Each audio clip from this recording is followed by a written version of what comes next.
Hey everyone, Retro Dude here. Thanks for visiting our channel where we review all things retro. We do focus heavily on video games, but we will veer off every now and again to review other things like TV shows, music, movies, or retro type toys, which have been coming out a lot recently. Um, so today I'm actually really excited because I was thinking, you know what? The last previous videos I've done nothing but Nintendo games, and Nintendo doesn't have a monopoly on classic retro games. So I thought, you know what? Let's see what other games, what other systems I really enjoyed playing back in the days. Um, and I wanted to keep it around 8-bit era, so I thought, you know what, Sega Master System, and what games does Sega Master System have? Now, the reason why I'm so excited is because I came up with a game called Dragon's Curse. It was Wonder Boy 3 for the Sega Master System. The reason why I'm so excited is because this game, I actually replayed it again for the TurboGrafx 16, uh, and just recently it got a remake. So instead of just taking a look back at that one game from the Sega Master System, I figured I'd do a comparison of all three of these and go through that route. Now, a little bit about the game. It was developed by Westone, and it was published by Sega Master System in 1989, and then republished by Hudson for the TurboGrafx 16 in 1991. It also got a Game Gear release, though I didn't play that one. I just because the Sega already had it, so we never really got into playing that one. But I've never actually played the remake that was in 2017 by .mu. So I'm really excited to check that one out and see what they did with that. Now, a little bit about the story. It is Wonder Boy 3, so it takes place after Wonder Boy 2. A really cool feature that they added on this one is at the beginning of part 3, you're actually playing the final part of Wonder Boy 2, though it is a bit easier than it was when you played part 2. So basically the way it turns out is you're human and you're gonna go kill the dragon. Once you do kill the dragon, lo and behold, like Simon's Quest type of style, you're cursed, and it turns you into a baby dragon or a lizard man. That's what they call it, lizard man, that breathes fire. So basically, you're trying to cure yourself, and in the process of the game, what you're doing is you're killing other dragons, and other dragons that you kill also curse you. So you get to turn from a lizard man to a mouse to a lion to a bird to a fish man, and then back to human. So I thought that was a really cool idea that they came up with on that one. Another thing that it actually had that I thought was really cool was every one of these different transformations had its own stage. So you would go to the desert, you would go to a water stage or a beach, you would go to like a lava stage, different stages like that, which was pretty cool in retrospect. Also, I remember the music being very good on this game. As a matter of fact, I still have like 3 or 4 of the songs from this game on my music playlist from video games. So that should attest to how long it stayed in my mind and how much I actually enjoy these songs from this game. Off the memory, I could tell you that I really like the beach song.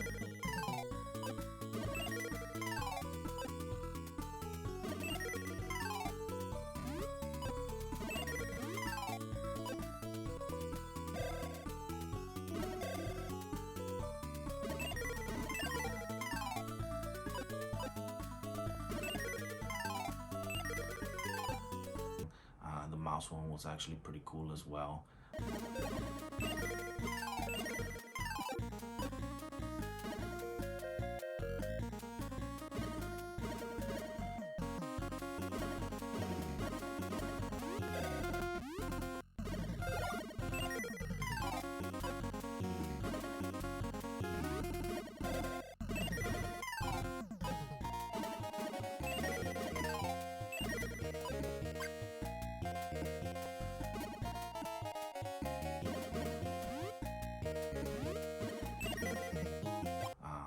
dungeons, or I don't remember if the dungeons changed songs or if it was just the same song, but we'll go ahead and take a look at that.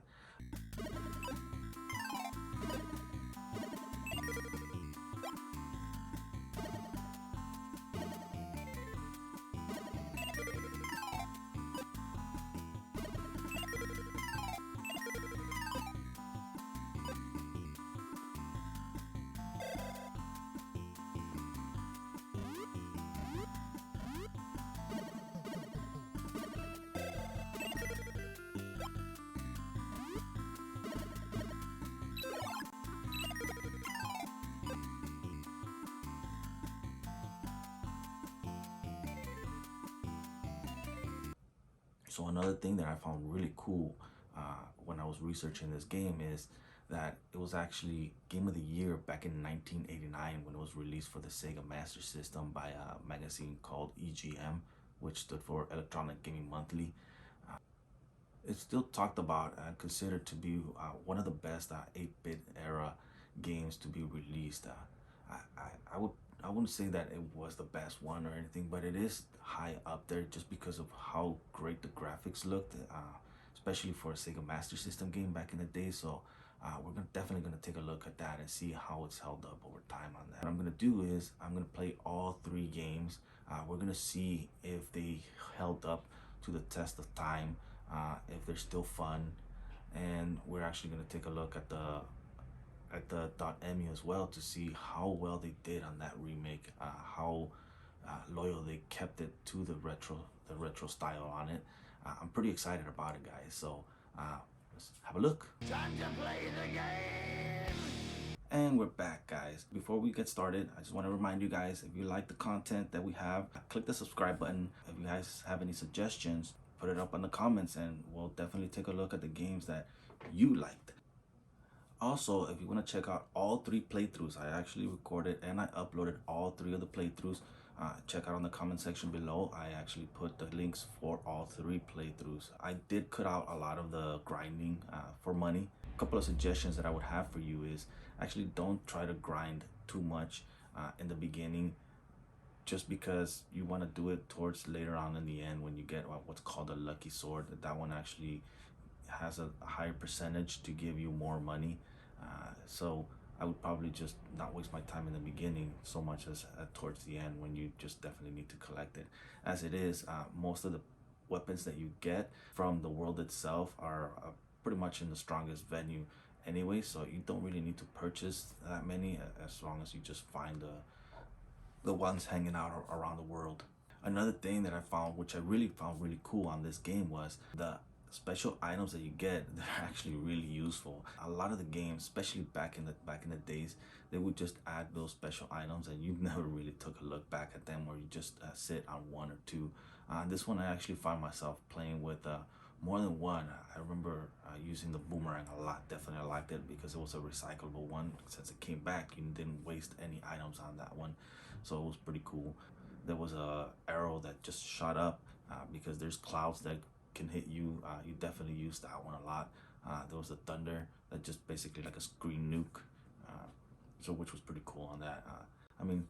Go ahead and take a look at the playthroughs. You'll see what I mean. Definitely good items on this game, so I really enjoyed that. So just like I remembered it, the music was really great on all 3 of these iterations. I was humming along every one of these different playthroughs, so I could definitely tell you the music is a strong point in this game.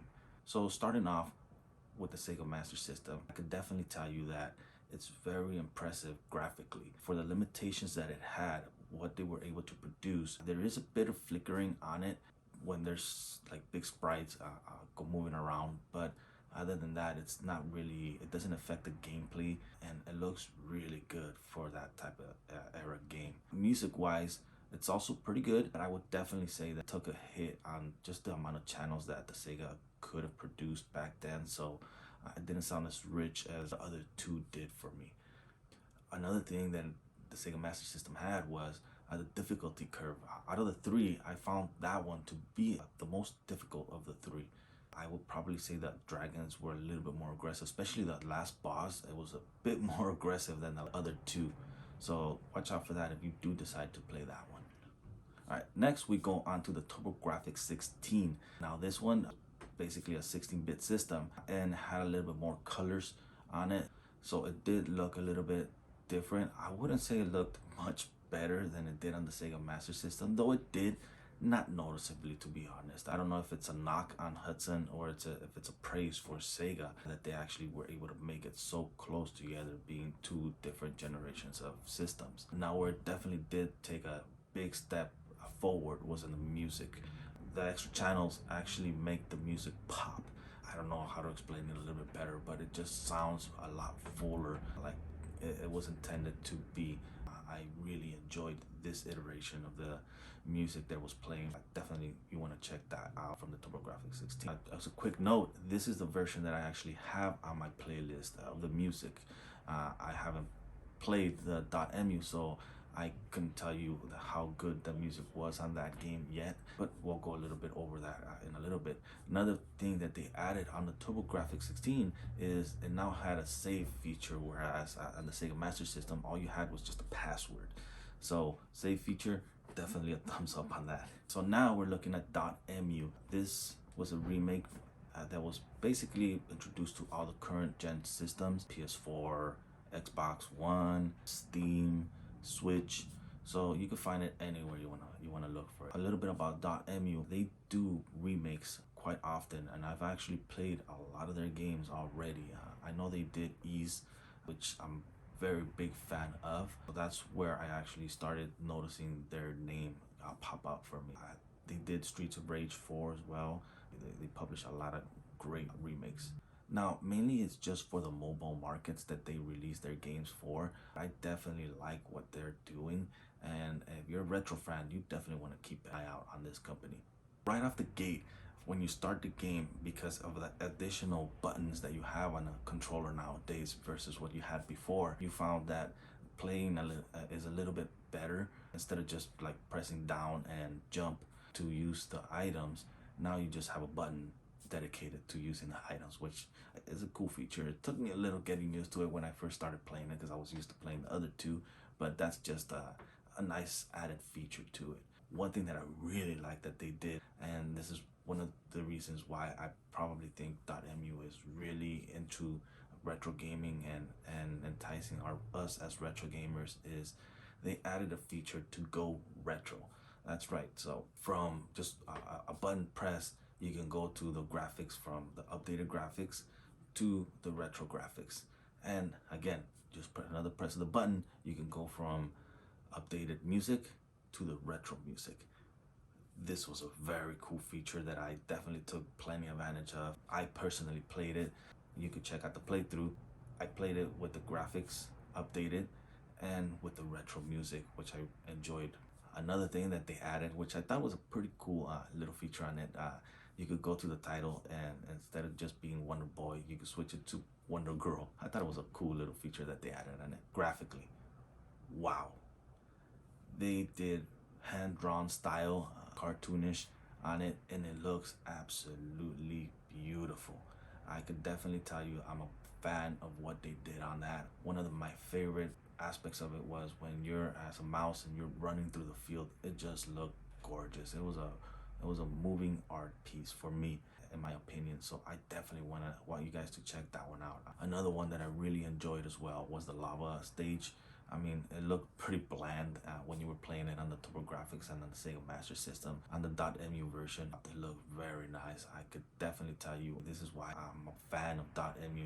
You could tell that these guys care, and they go through great lengths to make sure that they don't step over the legacy that was already there.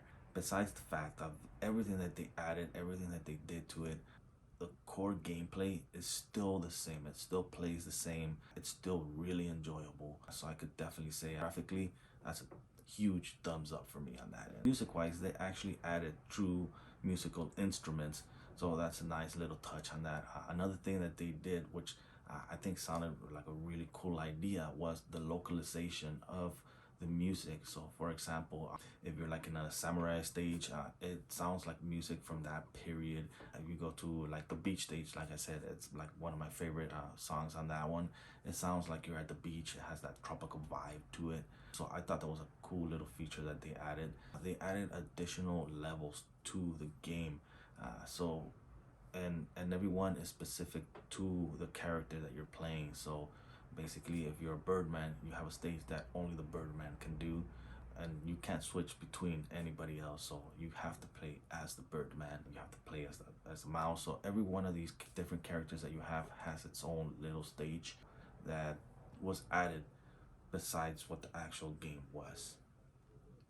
I did actually feature these different playthroughs for all of these. I actually put them at the end of my actual playthrough to the game. So if you guys want to check them out, I definitely recommend you going to see my playthrough.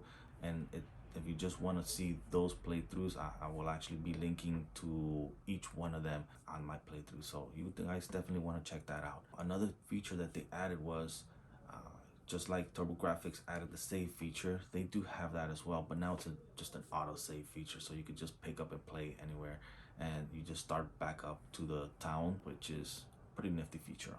Gameplay wise, like I said, they kept it very similar to what it was before, so which is pretty cool.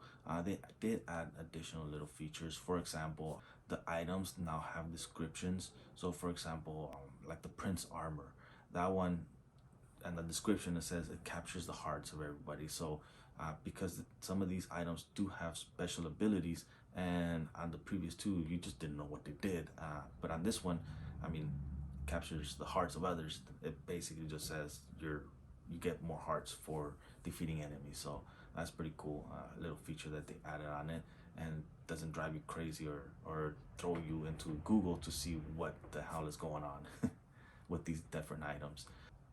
One thing that they did remove, which I actually enjoyed, maybe it's just my overactive imagination on that, was the charisma feature.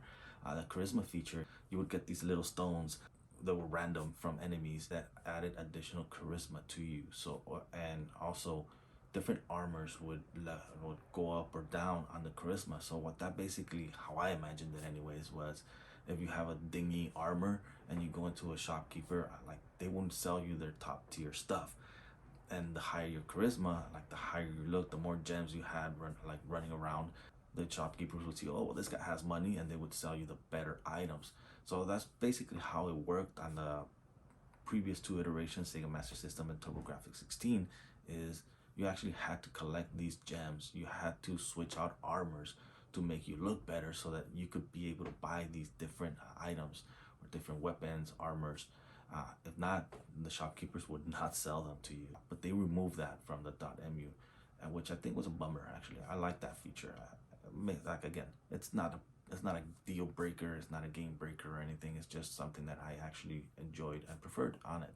Now to the comparison of it, the Sega Master System won't go for that one. Though it was impressive when it was first released, the graphics are definitely dated on it. Music wise, the limitation on the channels that it has, I could definitely tell you, if you want to play it for nostalgia's sake, it's still a fun game, but the fact that there are better options out there, I would definitely just say skip this one and go to the other better options. Now the TurboGrafx 16, graphically, I don't think they improved much from the Sega Master System. Again, I don't know if that's a knock on Hudson Soft or if Sega was just that good. So just take that however you want to take it. Music wise though, for my preference, it is the better of the three. Even the updated actual instruments music from .mu, I'm gonna keep these songs on my playlist from this iteration of the game. Now the .mu version, again, graphically this game was stunning. It was a visual art piece for me.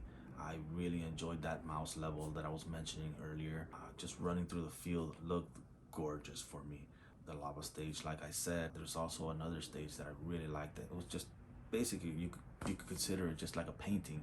When you went into the dragon stage and when you were just gonna go into his level to actually fight him, it had those little like lamps that the Japanese have. It looked very, very nice.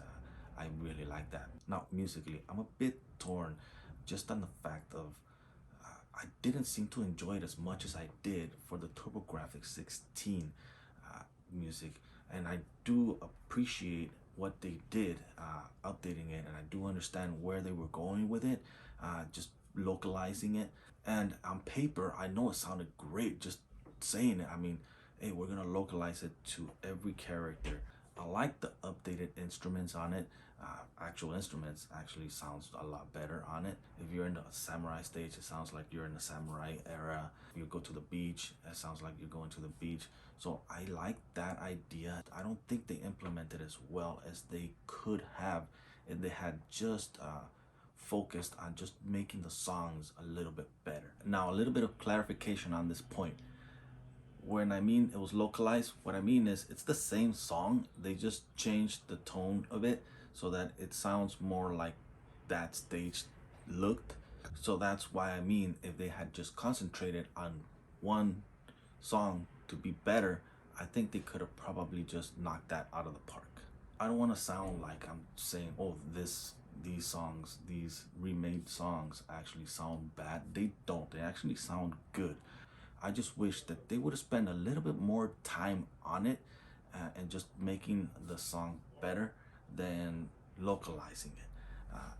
It's probably where I stand on that. For example, the town song, that one actually sounds hordes better on the .mu version than it does on the other ones because they didn't bother localizing it to anyone. It was just the one song and that's it, and it sounds absolutely amazing.